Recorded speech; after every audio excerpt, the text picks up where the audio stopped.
Leur ordinateur est-il protégé par un antivirus performant? Beaucoup le croient. Or, une école d'ingénieurs reconnue a démontré aujourd'hui, lors d'un test indépendant, que les antivirus ne sont pas toujours efficaces. Démonstration, Marie-Candice Delouvrier, Sibylle Bromberg.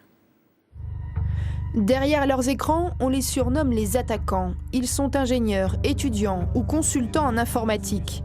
Dans le sous-sol parisien de cette grande école, ils ont déclaré cet après-midi une guerre virtuelle, armée de virus conçus uniquement pour ce test. Le but du concours, si on considère que du point de vue d'un jeu, celui qui gagne, c'est celui qui arrive à propager son virus sur le maximum de Windows équipés d'antivirus différents. Objectif, vérifier la fiabilité de ces antivirus les plus répandus sur le marché, certains téléchargeables gratuitement. Surprise, sur 15 logiciels testés, pas un seul ne résiste à leurs attaques.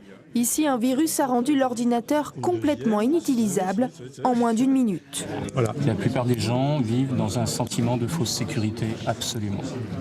Sur leurs emballages, les éditeurs de logiciels promettent pourtant une protection maximale. Le marché est très porteur, vendus 40 à 100 € pièce. Ces antivirus sont parfois automatiquement installés sur votre machine à l'achat. Le consommateur non averti fait comme il peut. Vous savez à peu près comment il fonctionne ou... Non, pas vraiment. Mais je le mets à jour régulièrement quand il me signale. Je ne dis pas que je sais exploiter l'ensemble des fonctionnalités, mais au moins je me sens protégé. Peut-être à tort, mais je me sens protégé. Le problème, c'est que le décideur, l'utilisateur, lui doit faire un choix. Et actuellement, il n'y a pas, disons, d'évaluation technique indépendante. Comme c'est le cas ici, nous, on n'a rien à vendre. Lors du test, un fabricant était présent dans la salle mais s'est éclipsé à la vue de notre caméra. Le sujet est sensible, les résultats seront regardés de très près par de grandes entreprises attaquées récemment, mais aussi des administrations comme la défense ou la santé.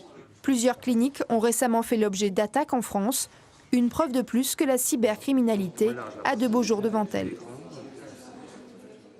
Une image de rugby du top 14, Toulouse a battu cet après-midi Castres 35-12.